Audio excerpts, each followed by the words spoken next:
বাংলাদেশের রাজনীতির ইতিহাসে সম্ভবত সবচেয়ে বিস্ময়কর এবং অকল্পনীয় একটি অধ্যায় এখন আমরা পার করছি।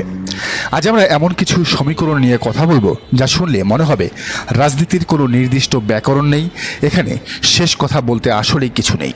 ডক্টর মোহাম্মদ ইউনূসের বিরুদ্ধে রাষ্ট্রদ্রোহের মামলা করার ঘোষণা দেওয়া হয়েছে।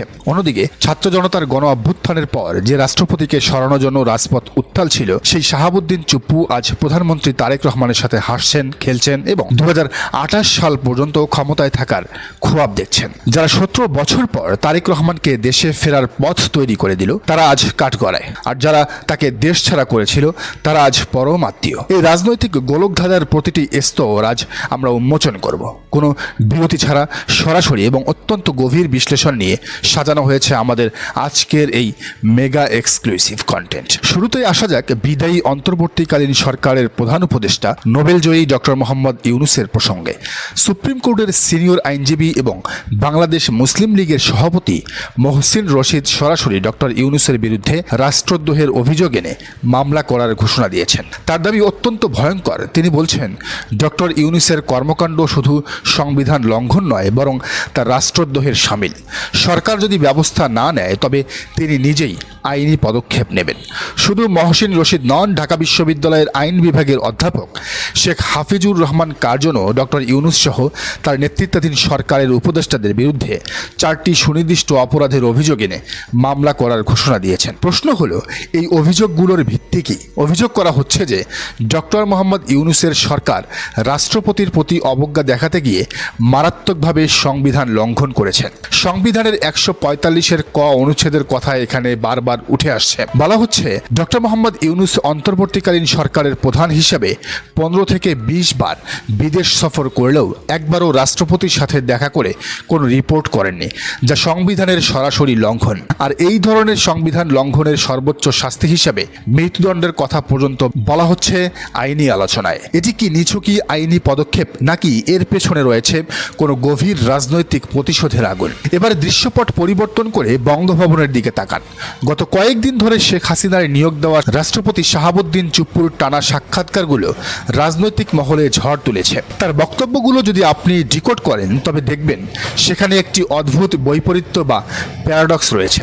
তিনি বারবার ডক্টর ইউনূস, জামায়াতে ইসলামী এবং জুলাই গণ অভ্যুত্থানের নায়কদের বিরুদ্ধে বিষোদ্গার করছেন, অথচ উল্টো দিকে বর্তমান প্রধানমন্ত্রী ও বিএনপির শীর্ষ নেতা তারেক রহমানের প্রশংসায় তিনি রীতিমতো পঞ্চমুখ। তিনি প্রকাশ্যেই বলছেন তারেক রহমান খুবই ভালো মানুষ, আন্তরিক মানুষ, তিনি একজন মুক্তিযোদ্ধার সন্তান। শুধু তাই নয়, তিনি এও জানিয়েছেন যে তারেক রহমান চাইলে তিনি 2028 সাল পর্যন্ত রাষ্ট্রপতির পদে বহাল থাকতে চান। বাস্তব চিত্রটি আরও চমকপ্রদ। তারেক রহমান এবং চুপ্পু একে অপরের সাথে ফুল আদান প্রদান করছেন, হাসছেন, একসাথে ঘুরছেন, বিভিন্ন অনুষ্ঠানে যাচ্ছেন, যেন তারা আত্মার আত্মীয়। এ দৃশ্য দেখে দেশের সাধারণ মানুষ, বিশেষ করে যারা জুলাই বিপ্লবে রক্ত দিয়েছেন, তারা চরম হতবাক, হতাশ, বাকরুদ্ধ। রাজনীতির নির্মম পরিহাস দেখুন। যারা ছাত্র জনতার অভ্যুত্থানের মাধ্যমে ফ্যাসিস্ট সরকারের পতন ঘটিয়ে তারেক রহমানকে 17 বছর পর লন্ডন থেকে বীরের বেশে দেশে ফেরার পথ তৈরি করে দিল, তারা আজ পরিণত হয়েছে ভিলেনে বা ষড়যন্ত্রকারীতে। আর যেই আওয়ামী লীগ সরকার তারেক রহমানের মাকে জেলে পাঠালো, তাকে 17 বছর দেশের বাইরে নির্বাসিত করে রাখলো, সেই সরকারেরই মনোনীত রাষ্ট্রপতি আজ হয়ে গেলেন সবচেয়ে বড় নায়ক বা নির্ভরতার প্রতীক। বঙ্গভবনকে অকার্যকর করার অভিযোগ এবং অপসারণের চক্রান্ত আনা হয়েছে ডক্টর মোহাম্মদ ইউনূসের বিরুদ্ধে।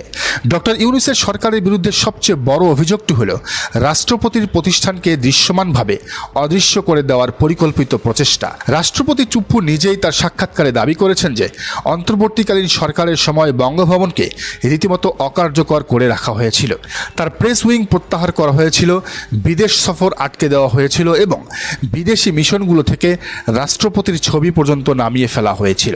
তিনি আরও একটি চাঞ্চল্যকর তথ্য ফাঁস করেছেন। চুপ্পুর দাবি, তাকে ক্ষমতাচ্যুত করার একাধিক ব্লুপ্রিন্ট বা পরিকল্পনা করা হয়েছিল।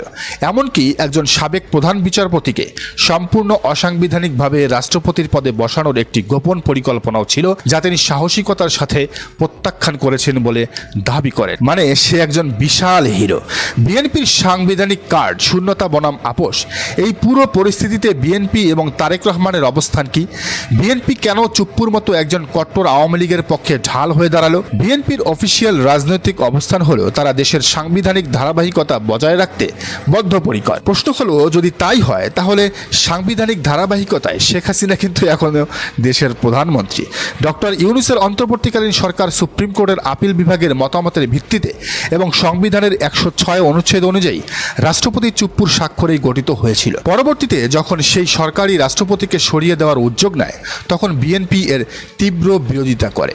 বিএনপির যুক্তি অবশ্য স্পষ্ট, দেশে তখন কোনো নির্বাচিত প্রধানমন্ত্রী ছিল না, সংসদ ভেঙে দেওয়া হয়েছিল, স্পিকার পদত্যাগ করেছিলেন। এমতো অবস্থায় যদি রাষ্ট্রপতিকেও অপসারণ করা হতো তবে রাষ্ট্রে একটি ভয়াবহ সাংবিধানিক শূন্যতা তৈরি হতো। হায় রে সংবিধান! তারেক রহমান এবং বিএনপির কঠোর অবস্থানের কারণেই কোনো তৃতীয় পক্ষ বা রাষ্ট্রবিরোধী শক্তি এই সাংবিধানিক শূন্যতার সুযোগ নিতে পারেনি। মানে শেখ হাসিনার রাষ্ট্রপতির প্রতি তাদের মায়াটা দেখেন। বিএনপি মনে করে তারা কোনো অবৈধ বা অসাংবিধানিক উপায়ে রাষ্ট্রপতিকে অপসারণের পক্ষে নয়। পরাশক্তিগুলোর প্রভাব বিস্তারের চেষ্টার মুখে তারেক রহমানের এই আপোষহীন ভূমিকার কারণেই মূলত অসাংবিধানিক চেষ্টাগুলোকে নাকি সফল হতে দেওয়া হয়নি। এখন অন্তর্বর্তীকালীন সরকারের কর্মকাণ্ডে বিব্রত ও কোণঠাসা হয়ে রাষ্ট্রপতি শাহাবুদ্দিন চুপ্পু একসময় নিজেই পদত্যাগ করতে চেয়েছিলেন বলে জানা যায়, কিন্তু রাজনীতির চাকা এখন ঘুরে গেছে।